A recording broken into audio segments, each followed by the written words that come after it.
Hello and welcome to another episode of TriTalk. Today with me, as ever, is my wonderful co-host, Aneta Soldati, and we have a very special guest, a fellow co-host of a podcast of ours, Sebi Neef with us. Sebi, welcome to the show. Thank you very much for inviting me. Sebi is one of the strongest names in Xterra, in my opinion, probably one of the most underrated. He has some really, really incredible performances. Um, and one of the notable things that he just did was he participated in the Winter Triathlon Championships. And that's kind of going to be our first topic. So, Sebi and Aneta, you guys were there. Could you guys tell us more about what that is? I think there were several extra athletes, so hopefully this is interesting to our listeners. So winter triathlon is a combination of running, mountain biking, and cross-country skiing, and all three disciplines are on snow. And it used to be quite a big sport back in the days. It's actually quite old. Like my mom was doing it in the 90s, and when I was a kid and I was cheering for her, it used to be quite a big sport. There used to be a World Cup. Unfortunately, the last couple of years, there has been only World Championship. Last year, I think was also the case. This year was definitely the case. But still, it's fun sport to do in the winter preparation and nice to compete with some uh, very good athletes. How did you get into winter triathlon, Sebi? Um, yeah, it's a pretty long story. So actually, I didn't compete in winter triathlon for a pretty long time then, but the first time I got in touch with winter triathlon was probably 2011. So there was still a race in Germany actually, and yeah, some fellow triathletes asked me if I would like to join this race and give it a shot. It was actually pretty big back then, so they also had helicopters and live coverage on television, and yeah, pretty strong athletes competing. But then the snow situation got worse and worse. So even back then, they were not even able to have the bike and run segment completely on snow. So I think the whole bike portion was actually on tarmac, and running was part tarmac, part snow, and only cross country skiing was on snow. But I mean, I guess that's probably also, if there's a future of winter triathlon, that's probably the future. I mean, we had it last year at the World Championships in Bratislava as well, where there wasn't really enough snow to cover all three disciplines on snow. So we were sent off track and had some nice little single trails on the mountain bike portion. So that would also be good for Xterra athletes. Yeah, as I said, the snow situation got worse and worse. And then in 2014, it happened for the last time. And then it wasn't until 2021 that I got back into winter triathlon. It was during COVID. All races were cancelled, but I saw on Daniel Antonioli's Instagram feed that there's going to be a Winter Cup race in Asiago. And I joined this race, and I wasn't expecting anything, but I ended up being second, just a few seconds behind Pavel Andreev, who was still the Winter Triathlon King back then. And that's where in UK I'm going to stick to the sport. As I have also a cross country skiing background, I didn't do it competitively. Maybe as you, Anita, I don't know. Have you been into cross country skiing or Yeah, I was competitively? a cross country skier at high school. Nice, yeah. But I had a background too, so it's. I think it's a big gap between someone who thinks he can cross country ski and someone who is really good at cross country skiing. It's very technical, probably a little bit like swimming, or maybe even more technical. But yeah, so here we are back back at World Championships this year, and I also hope that there's going to be a World Cup again. So they started actually talking about that last year, but not a lot has happened, and they started to re-talk about it again this year. And as it seems, we're going to have a World Championship next year in Norway. I think it's also pretty cool for the sport, as a lot of Norwegians are also joining Winter Triathlon now, and I mean, very competitive athletes. We're talking about, I mean, also for the ladies side, there's a really, really fast girl. I think she runs like a 32 10K. And yeah, both on the men's and the women's side. There's a lot of horsepower coming from Norway. And then they were also talking about 2 World Cup races in Asia. So that would also be really cool. Last year I've been to a race in China. There was, yeah, unfortunately a little bit last minute. I think. Yeah, I didn't get a visa.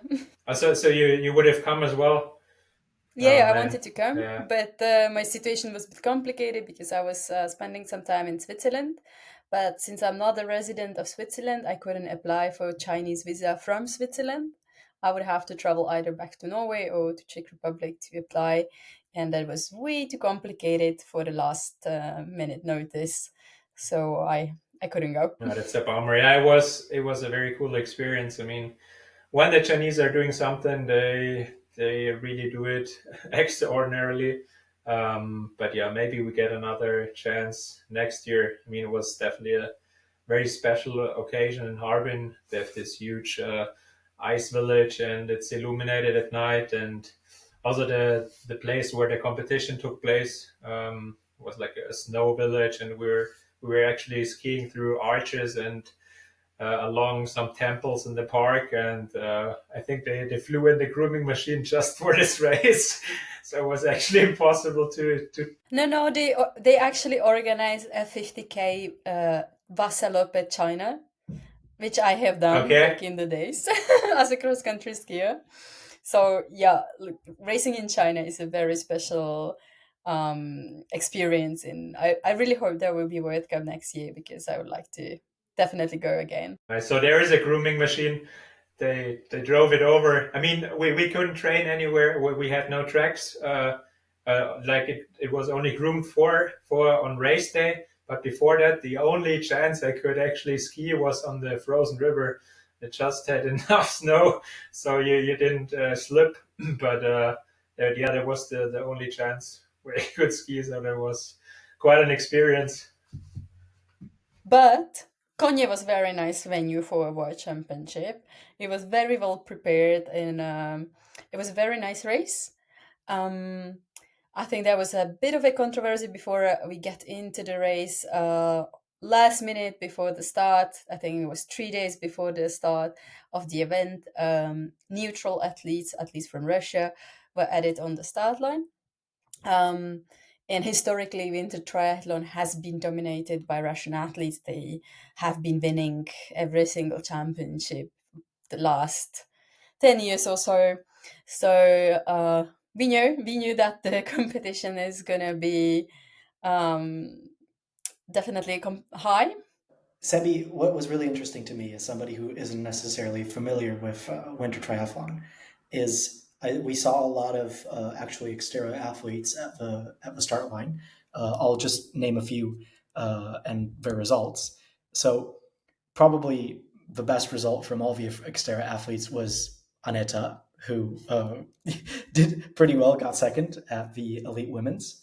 And you did also extremely well, Sebi. You got eighth.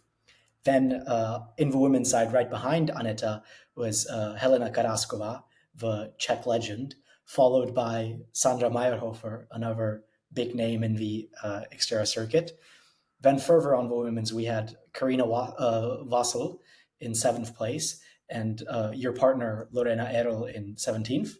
Uh, and also Emma de Croo raced. However, she didn't race the elites. She raced within the amateurs, which she won because she's pretty good. And then we had Mara Gauthier. I hope I pronounced that right. I tried. Who came in 14th, and Sebastian Carabin for Belgium, who came in 20th for the men. So there's like a really strong stacked field from a lot of these Xterra athletes. So why do they do it? What does it bring? What is the similarity?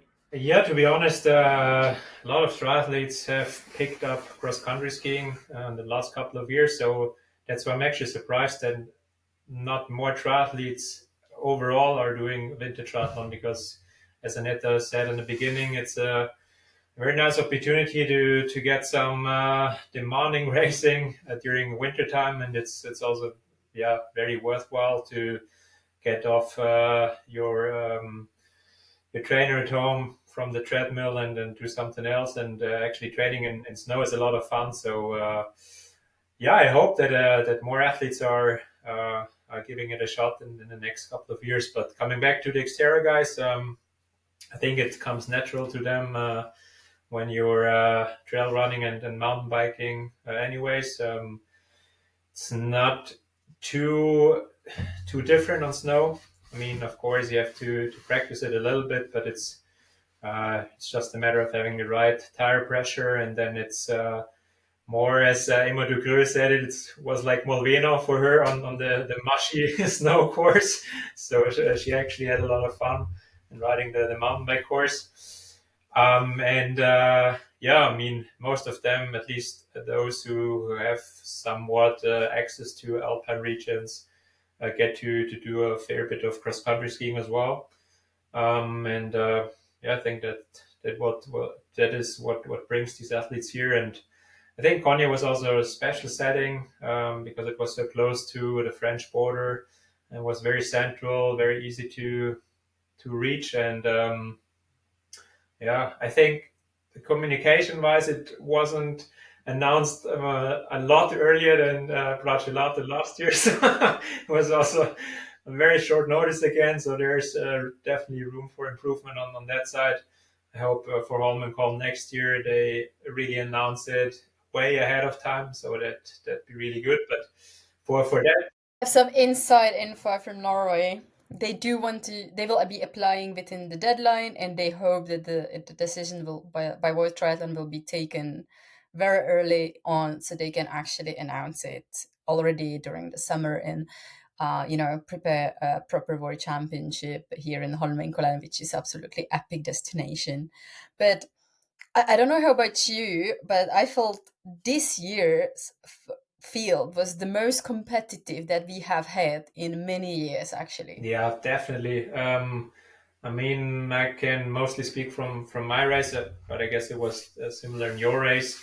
So the top 10 was within 2 minutes, and we're still talking about an hour competition time with 5 transitions. So, I mean, if it was like Super League Triathlon, where they have very short transitionings and only like two transitions, it's obvious that the time distances are very close. But with all this transitioning going on, and I mean, also then cross country skiing, there is definitely, or there used to be, a big gap in those who were really, really good cross country skiers. And then it was sort of leveling off pretty quickly. But this year, also the competitiveness on the skis was insane. And to be honest, I thought this year it's like a now or never a chance to finally get on the podium. But it's another story. But I didn't make it, but still was only in eighth place, like 130,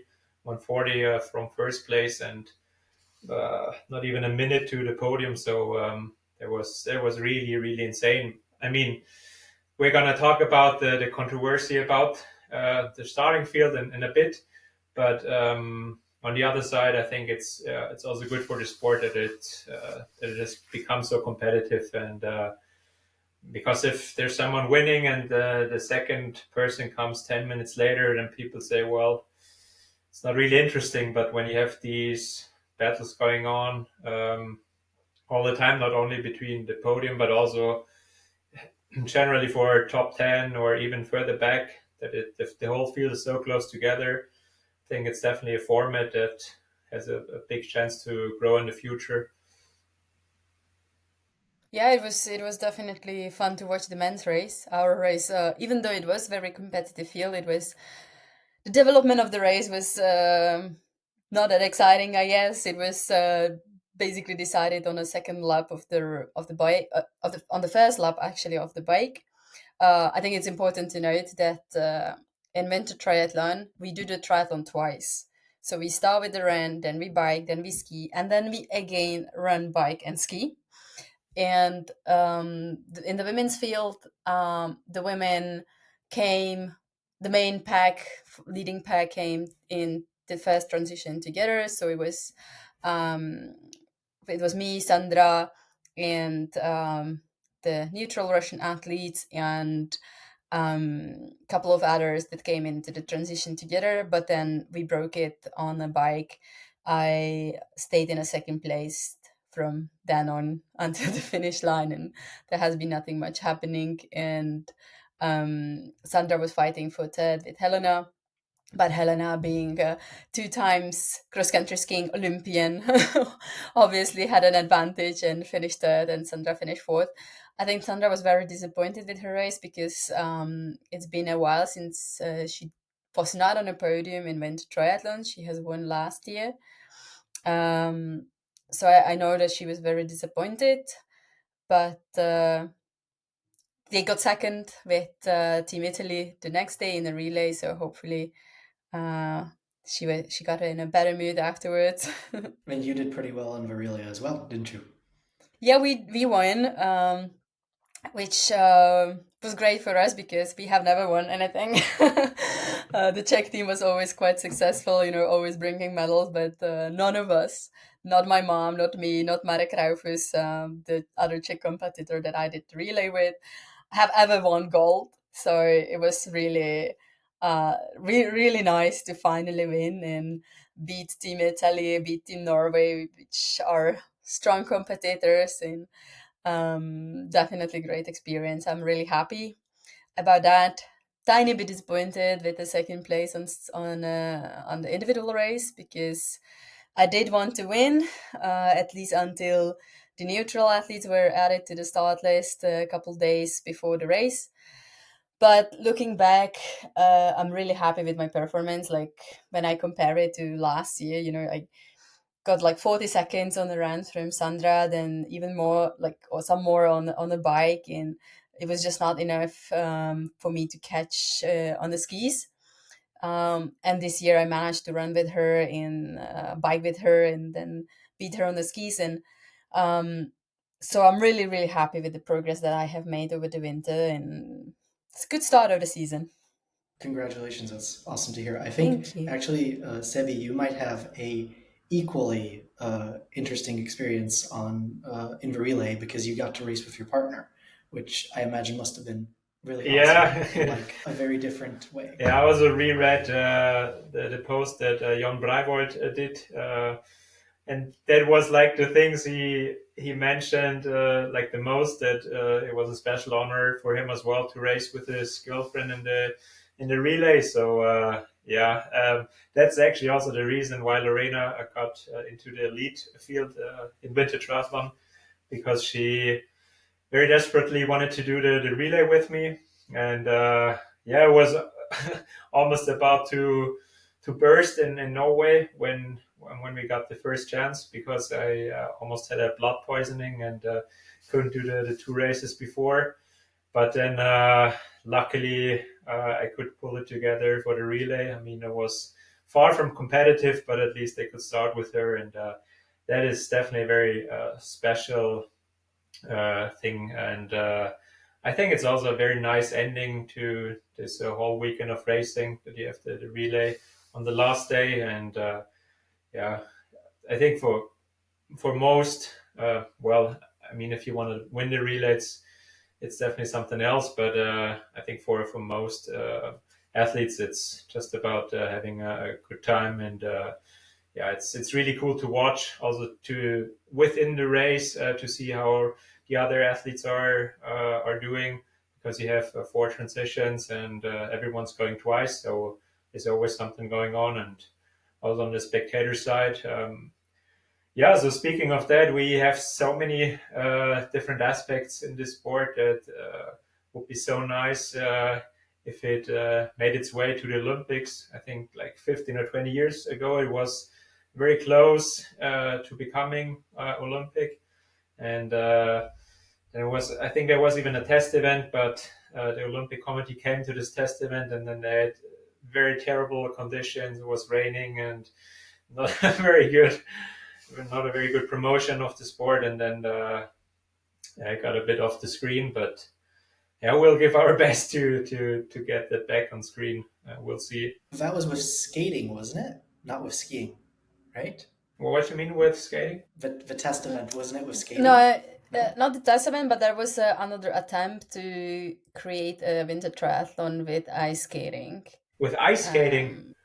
Yeah, there were a Crazy. couple of races. I know there was one in Canada, but I don't think they continue that. I think there was 2-3 seasons that they have tried to keep to like host that event, but was Yeah, I did my probably research. even but I mean, like this kind of winter triathlon is probably the most accessible kind of sports to everyone. I mean, if you look at disciplines like bobsleighing, I mean, there's like 60 people around the world who do it, and then it's so expensive. And yeah, I don't really get it why they include like sports that are more open to the public.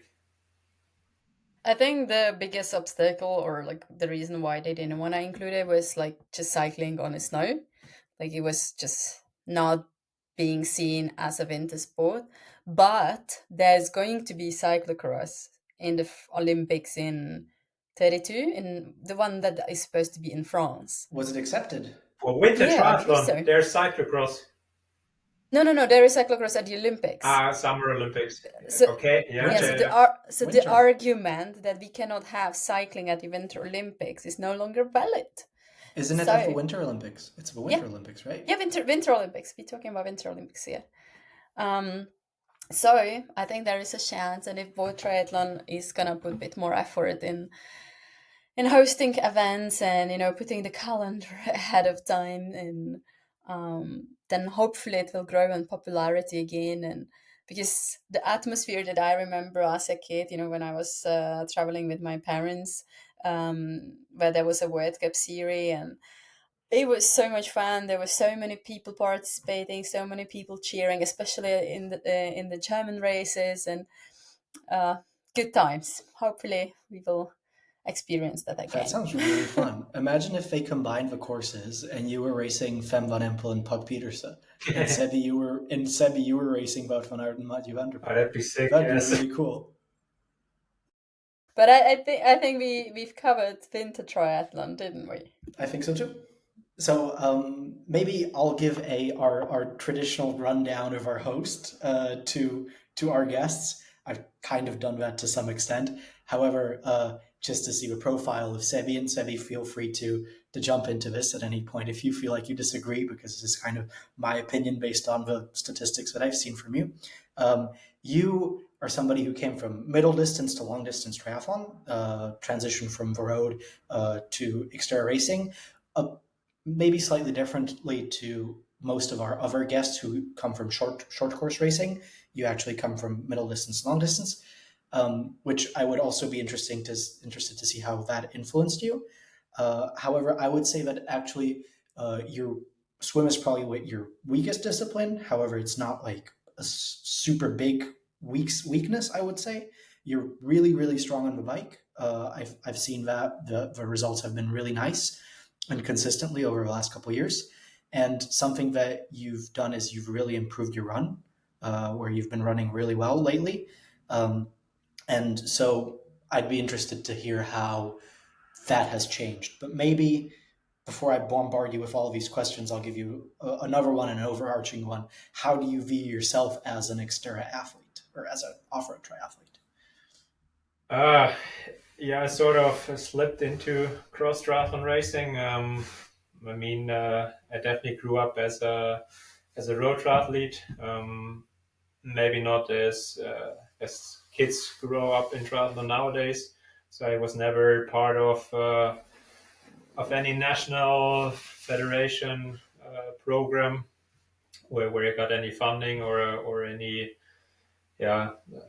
or a training group that I trained with. So I was always trying my own kind of thing, but it was always an intrinsic motivation. So that's how I also got into professional triathlon. It was not that I I said, okay, now I'm a professional triathlete, but I sort of slid into it and got better in the sports. And then at one competition, I was beating some professional athletes, and then I decided, okay, I'm gonna give it a shot for myself. And and then it was actually pretty clear that if you wanna have a name in the community, definitely have to do middle or long distance racing.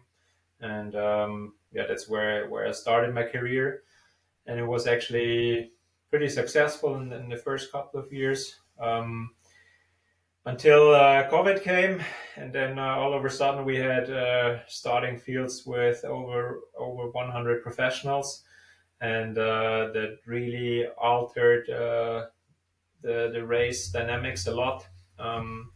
And as someone who relied on his bike strength, it was not really good for me, because group dynamics played a big role. Drafting has ever since played a bigger and bigger role.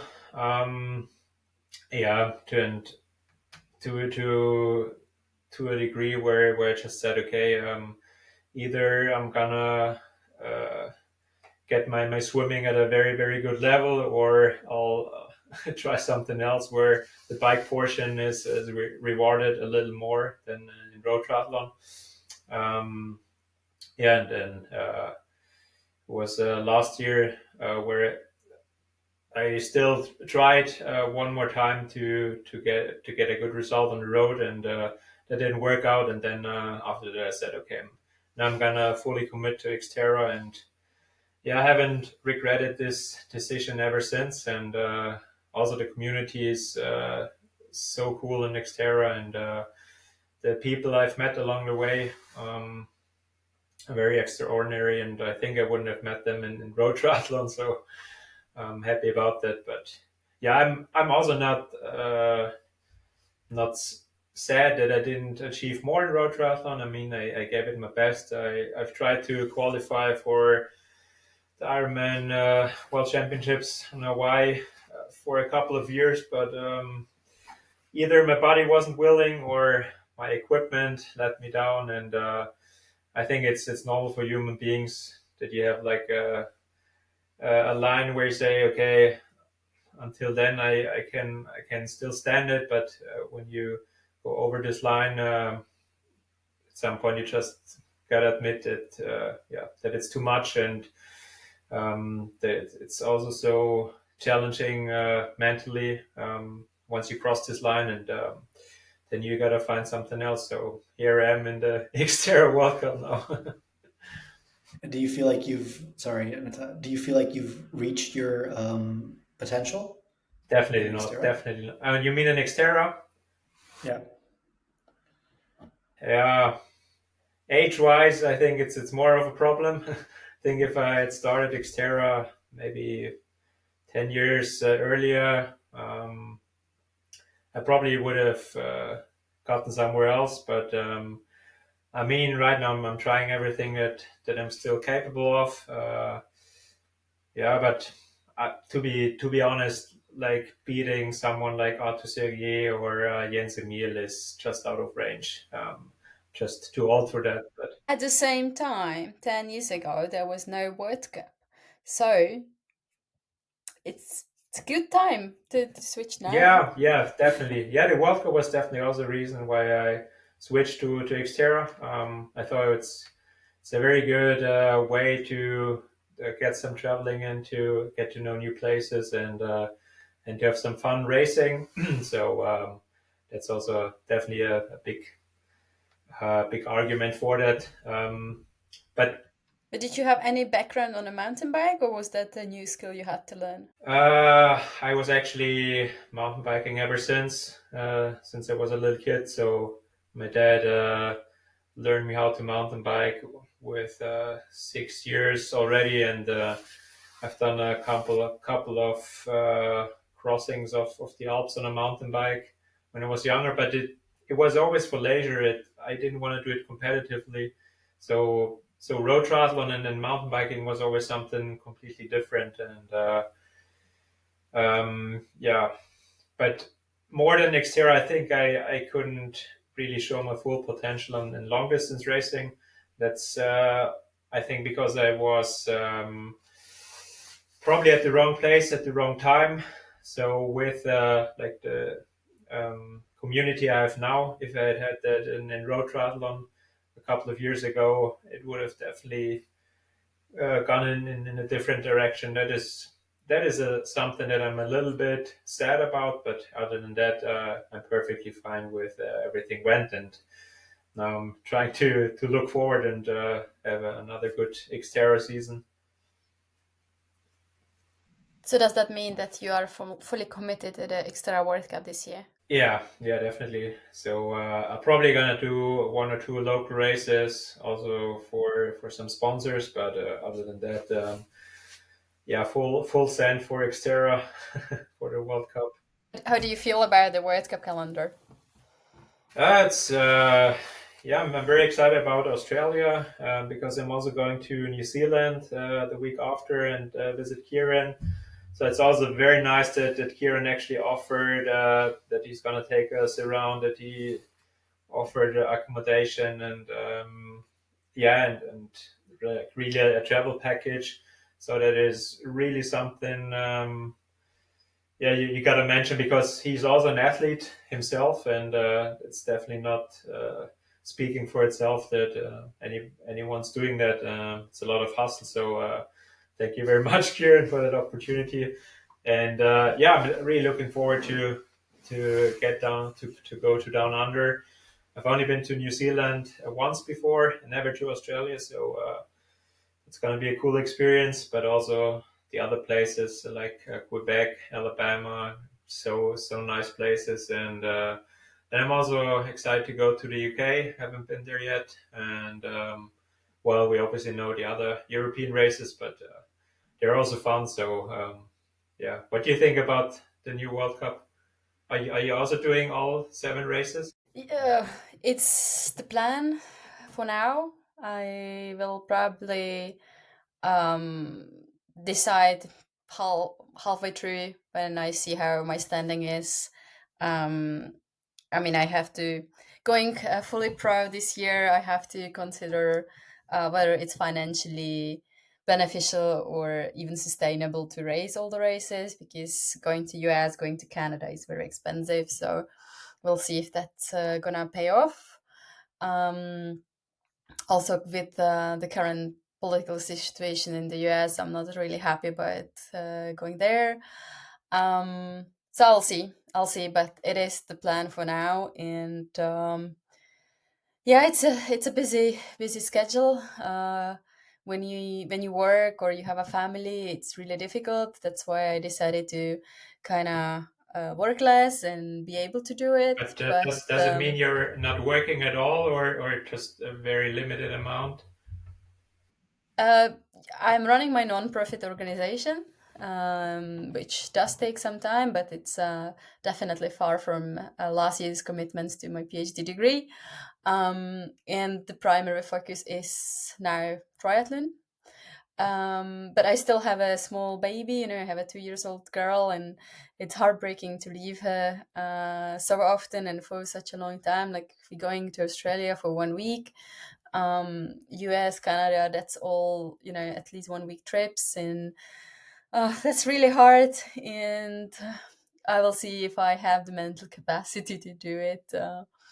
I will decide after the first 3 races and see what I want to do with the rest of the season. That's definitely understandable. Yeah, I mean, when you have especially If when you, only there was a joker. yeah, we're all sitting in the Hot same topic, boat. always. Yeah. Sebi, you had speaking of experiences in North America, this was something that wasn't clear to me because I don't think I've ever seen this. And I've spent my fair amount of time looking through Xterra results. I don't think I've ever seen an athlete disqualified. And you were disqualified in Xterra Quebec last year. What happened? Well, I couldn't believe it for myself either. So it was not a very cool experience. So Long story short, it was clear that everything had to be in the box.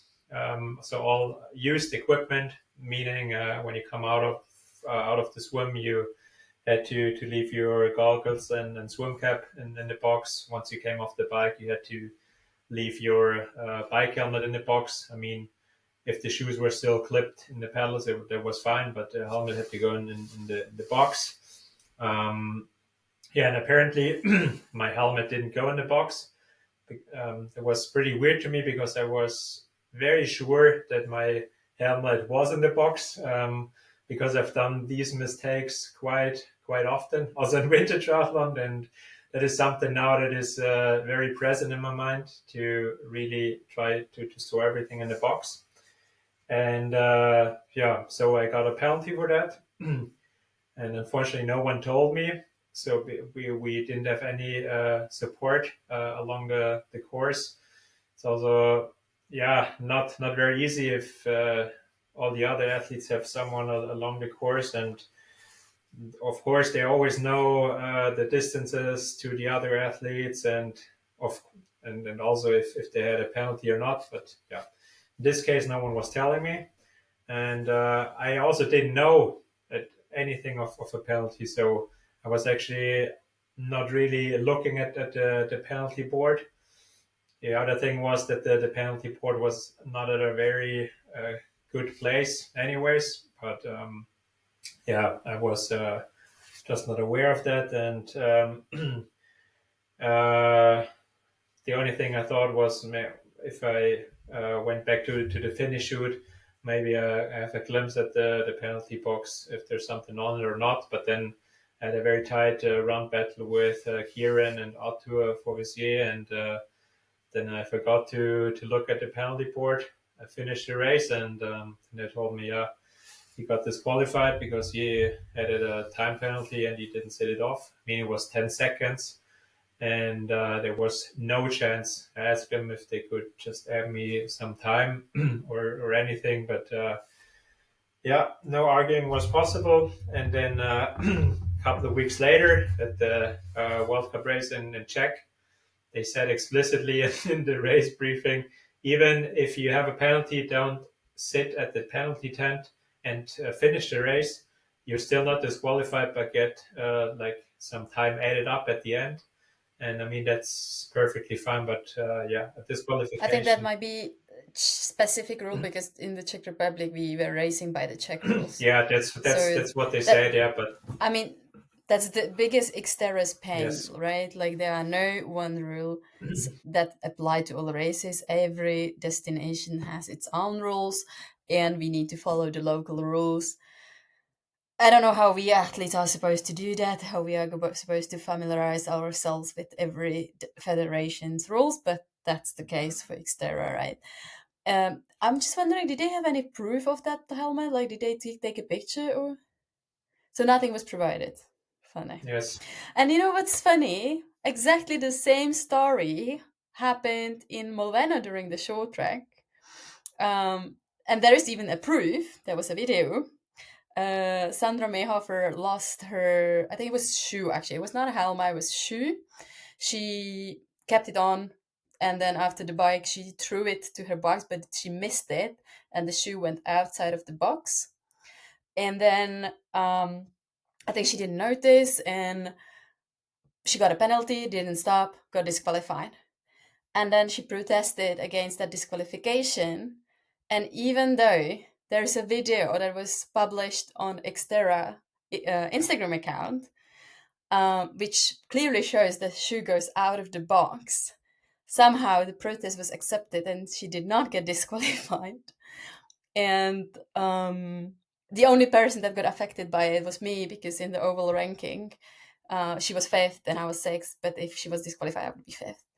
yeah, that sucks. So Yeah, that sucks big time. different rules applies to different people, and this Apparently, is not the yes. first time that happened, right? It's the Yeah, same thing that's with that's Benji's just that's nipples. just unprofessional. I mean, I've heard those kind of stories also on T100, but yeah, I don't know if triathlon ever wants to be a fully professional sport. Those kinds of things definitely have to stop.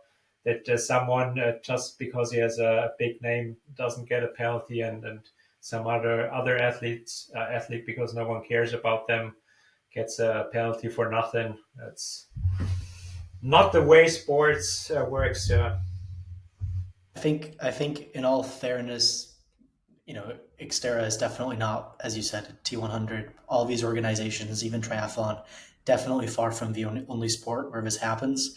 If you look at the UCI, some of the rulings that they've made are just like ridiculously, incredibly inconsistent, and they're incredibly regionally biased. Where they, just this season, I'll go on a tiny bit of a tangent here, but just this season, in I think it was Volta Algarve. Um, Filippo Ganna, probably you guys saw the incident with the peloton going the wrong way on the turnaround, but the entire peloton went onto a side road, like almost crashed into a bunch of spectators, and Filippo Ganna ended up winning the stage because he went the right way.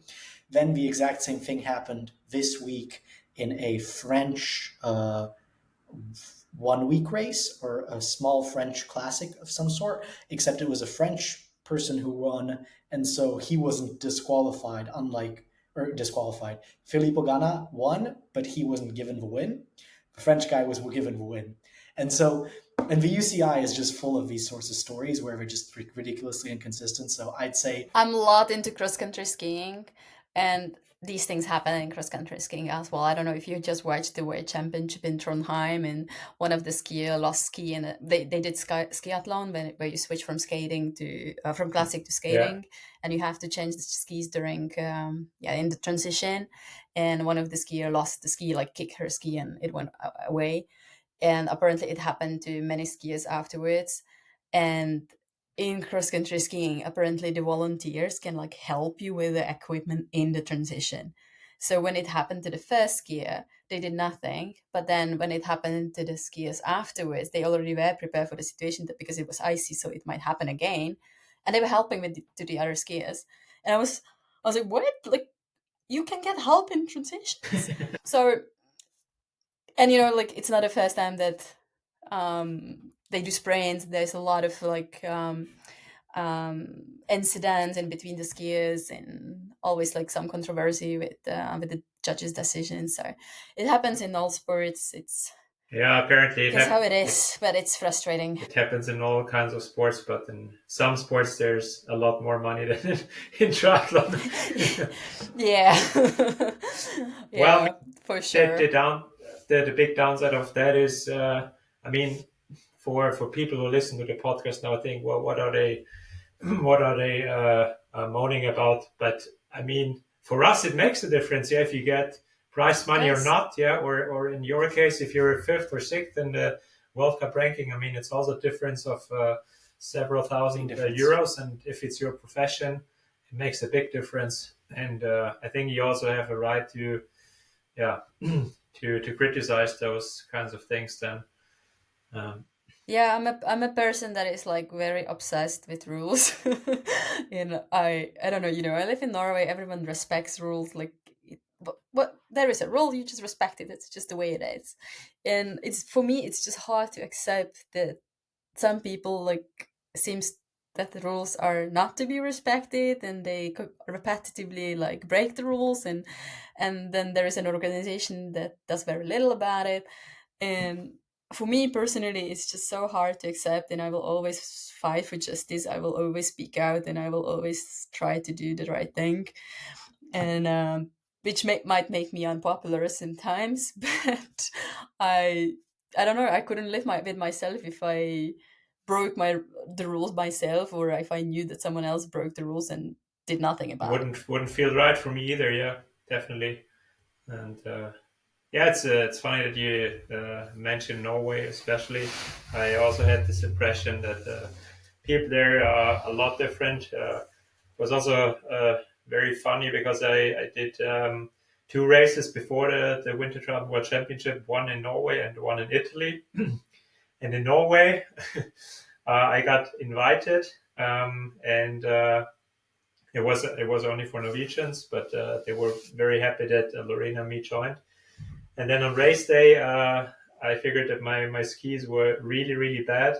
And then Kasper gave me his spare ski and said, "You can have it. I don't use it anyways." And then I ended up winning the race. And but he was so happy for me that I won with his with his ski, and that just showed the community there is a lot different. And then in it, Yeah, the mentality is crazy. And just elsewhere. in Italy, first I had to actively ask some other athletes if I was allowed to join the race, and first reaction was no.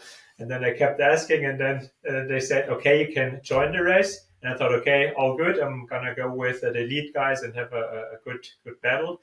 But 3 days before the race, where everything was already set, where I had booked accommodation, where I was clear that I'm gonna go there, they said, "Sorry, but you're starting in the very last starting wave, so you're not going with the elite, but yeah, the foreign guys have to start in the last row." But 2 weeks before, at the Italian Championship in Winter Triathlon, this rule wasn't in place, so it was only at the Winter Triathlon. And then at this, on race day, I was also putting on these rubber spikes that you can put underneath your running shoes because I didn't have spikes. And someone of the officials saw that I did it, and then they announced they're forbidden for the race, but spikes were allowed, and all the Italians were. And they were allowed at the World Championship. Yeah, exactly. And there was a really weird experience. And then the best thing was I even ended up, despite all the the disadvantages I had, I ended up third overall, which meant I was actually eligible for the prize money, because top three I got prize money, and also I didn't get any prize money. So little difference between Norway and Italy. We don't race for prize money in Norway. We race for That's the prize. so much better. Yeah. I mean, I didn't care about No, the prize money, but the whole, just to see like those two events in comparison, and how the Norwegians were reacting, and how in Italy things were going. It was I can understand why you live in Norway. Yes, it is a beautiful country with a lot of rules that are respected, and I like it that way. But we are already on 50 minutes. Should we start wrapping it up? We maybe should start wrapping it up. I mean, there's so much to talk about. There's so many topics to talk about. I mean, how are you doing? How's your collarbone after your crash? What happened in Molveno? it's all good now again. So swimming, it took me the longest to get back into, but other than that, the metal plate feels a bit weird, but I don't think I have any. Are you gonna take it out? Any limits? Probably in the second half of next year, because I've heard a lot of people advising that you keep it in a little longer. So some people are removing it after a year already, but do have some complications. So I kept mine for 3 years. Yeah, I think it's a good idea to keep it a little longer and then be pain free afterwards. But no, the collarbone is fine. The only thing I just seem to have is that apparently it never works out for me to perform at the big events. It's really like a red thread going through my whole triathlon career. That whenever there was a world championship or like a very, very big race, some awkward stuff was happening to me, which I couldn't control for myself. But also another story to tell. You looked really strong in that race. I remember, being on that hill and be like, "Holy shit, Sammy looks strong as hell here." I think it would have been a good race. You were in the front group. You were in the front group, and you looked poised, like to be with him. Did you crash on the first or the second lap? On the first lap. It's such a shame, but how do you think that it's going to unfold next year? Because we're going to see a lot of top guys, I think, leave the sport, sadly. Maybe they'll come back for world champs. But What do you think your competition is going to be? Phew. Yeah, no, especially for Australia now, I've heard that a lot of athletes dropped out who were uh, on the start list before or were thought to start. Um, I hope that it's For Australia, you mean? yes. Or I I think didn't know. Jens Emil is not racing. Arthur Really? Sergier is not racing. Felix Forestier is not racing. Apparently, Maxime is also not racing. Yeah, I don't know. So you're going to win. Well, but I like competition, so I don't want to win a race where there's no one there. But yeah, it's probably it's not that good for Xterra if the top guys are not in the World Cup. But I mean, I understand you don't want to win a race that no one is participating in, but at the same time, at least you will. Well, we talked about a lot about prize money, but if you win the race, maybe you will be able to pay at least part of the flight tickets. Yeah, that's for sure. Yeah, that's another thing. Yeah, that is one of the upsides of not having a lot of competition. Yeah, But talking about prize money and financing your career, how do you manage? You work part time? yes, I work part time as a teacher. Then I coach some athletes, and now I'm also starting to work with some companies to help them with their healthcare and their employees. So we'll see how that unfolds. So there's a lot of things going on in the background, which of course makes it harder to fully focus on triathlon. But yeah, as of right now, I just try to make the most out of it performance wise, and also see it as a nice experience to travel around the globe and get to see a lot of different places. And I mean, if it's good enough for to end up in top 5 in the World Cup ranking and maybe also get a top 5 at World Champs, I'd be very happy. And if it doesn't work out, then it's also not the end of the world, and I have a solid job that I can, yeah, let myself sink back into. Yeah, so it's also something that is worth actually quite a lot. But we'll see. I think it also takes a lot of pressure from you if you're financially independent and don't have to fully rely on prize money and sponsorship money. So we'll It's see how always that good to keep helps. options open, of course. But how much time do you spend working on your podcast? And I tried to listen to it. My German is sadly just not good enough to listen to a German speaking So podcast. I'm only the But co-host. So the yeah, of course, of course. most work is left to Alex.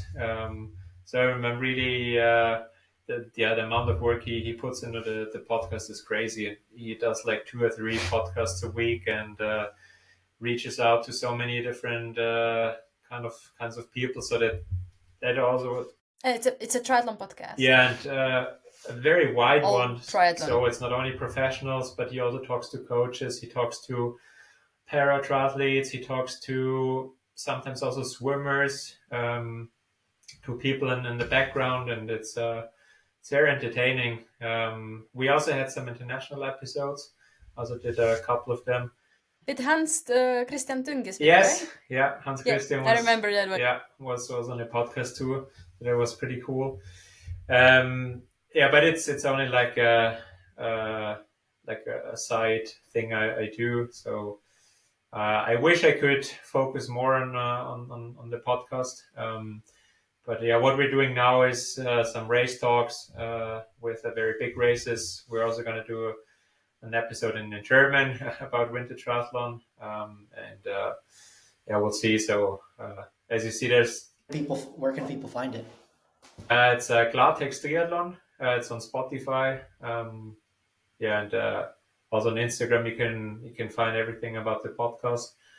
So We'll link it somewhere. little downside For our German listeners, exactly. we will link it. Our tiny audience, of which maybe 5 people speak German. But I think we can move on to our quickfire questions. Aneta, is that okay with Yes, you? Do you let's have do them that. open? No, you don't. I do. No, but I It's do okay. remember them. Okay, go ahead. You can do the first Yes. one in that case. Okay, if you could choose one location, where would you want to train for the rest of your life?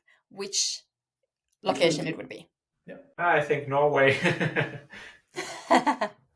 Well, come in November and you will change your mind.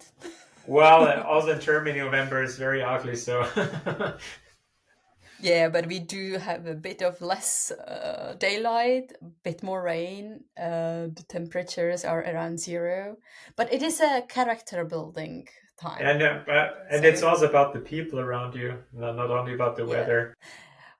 I have to say the community and the training group and possibilities that I have here are absolutely amazing. And yes, the conditions are not always the easiest or yeah, the best, but I would never change anything for the environment that I have Yeah, here. and everyone's trying to make the best out of it.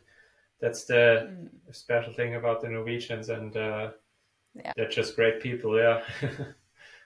Speaking of the agree. people, speaking of the people around you, if from the people around you you had to take one racer's strength, what would it be? For example, to run like Artur Serrier or swim like Michele Bonacina. What do you think would complement you as an athlete the most?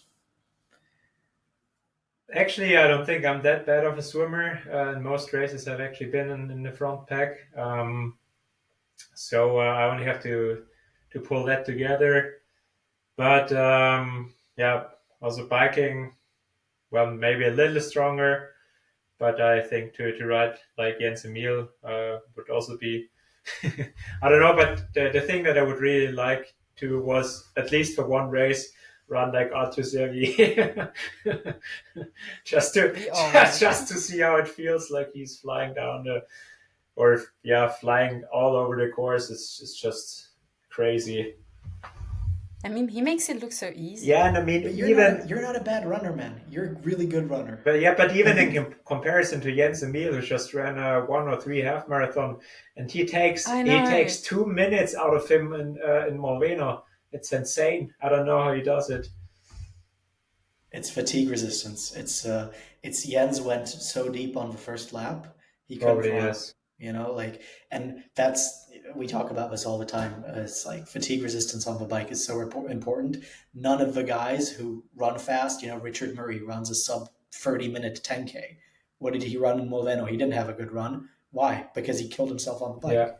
Because it's so hard. that's a very good point. Yeah, I always tend to forget that, but yeah, that's triathlon. Yeah, it's not road It's running or specific. just running. Yeah, Exactly. It's so different off-road triathlon to road triathlon in that case. You know, road triathlon, you measure your effort. Okay, on the bike, maybe if you're passing, you go a little bit anaerobic for a little bit, but you can't go the whole way. In Xterra, you don't get a choice. You go, you yeah. know, and you have to gas it the whole time. Yeah, I think But that's actually where I'm pretty good at in pacing myself. So I've never had a race where I completely blew up on the run. I mean, I'm not the front runner, but always a consistent runner. And but yeah, still to be able to run like Austria for once. I think you're underselling yourself, man. I like some of the runs that you've been putting up and off of some of the bikes. I mean, this year you were just like in Czech, you had the fifth fastest run time. In Belgium, you had the fifth as well. Taiwan, eighth. Those are really impressive runs off of those really hard bike rides as well. So I think I really think I good. walked half of the run course in Taiwan. Yeah, Gosh, it was that crazy. was hard. Yes, it was a killer. But that's the good thing. I mean, if you know that you're a good pacer, and when the run is really hurting you, then you can hope that it's killing some others. That's always a good thing about that. That it usually, if it's very hard for you, it's definitely not a piece of cake for most of the other athletes. There's a reason why it's True. hard. And What was our last question? last quick fire question is, what is your favorite Xterra memory slash experience? Phew, I haven't done that many as you did, Aneta, but I am not in a sport any longer than you. You're not? No. Actually, I started to do Xterra only after COVID too, and then I was Okay. pregnant, you know. So actually, we have a very similar So you history of racing. also road triathlon is what you did before? I did road triathlon. I did winter triathlon in 2011 and 2010, then haven't done it until COVID. Ah, interesting. And I started to do Xterra. I did my first one in 2021, and then did nothing in 2022, obviously. And then I started to race in 2023 only. So then we're two athletes in arms. It seems like. Yeah, nice. There's so many nice experiences, but it's always hard to name one. But I'd say Taiwan was definitely very special last year. I mean, the setting was crazy. Also, the culture there, I really liked that. And what was very special about that was that you ran through a hotel from the swim exit. And I almost got lost in this hotel. It was so badly marked, yes. right? Yeah, I went wrong too. I didn't know where to go. Almost You ran through a hotel. Almost ended up in a random hotel room. Yeah, there was like six stores. Man. Yeah, because you had to get from the beach, you had to get to transition, and there was a main road which we couldn't cross, so we went under it, and that went into hotel resort, and then on a parking lot of that hotel there was a transition. But it was a really cool setting. You had to go but they just six stores up to transition. Yeah, but they just didn't mark it. So like I started to climb up, and then I was like, where do I go? Like, do I continue? Do I go in the hallway? Like, and then I had to search for the steps of the man, that steps, to see where they went. Look at the hotel map where the exit is. Yeah, but it was a really nice race. Like, yeah, for sure, like #1 experience. Yeah, very, very hard and honest race, but super cool. Yeah, sure. I froze for a second. Yeah, that's okay. We didn't say anything important. Okay. Well, I think that's all from us. Yeah. So do you have anything else to add? Well, I would have many other questions, but I think we are way overdue. So thank you, Sebi, so much for coming on. Everybody who's listening, please check out Clartex Triathlon. Please check out Sebi's Instagram page, all his social media. And I am not sure who we have on next for the next podcast. Well, hopefully we will convince Solan. We're working on it. Now there is a commitment for her. We're working on it. So we'll see what happens there. And Sebi, thank you so much for coming on, man. Thank you for your time as well, guys. It was a pleasure, and hope to see you on the courses this year again. See you in Australia. Yeah, it's gonna be fun. See you. See you. Ciao. Thank you.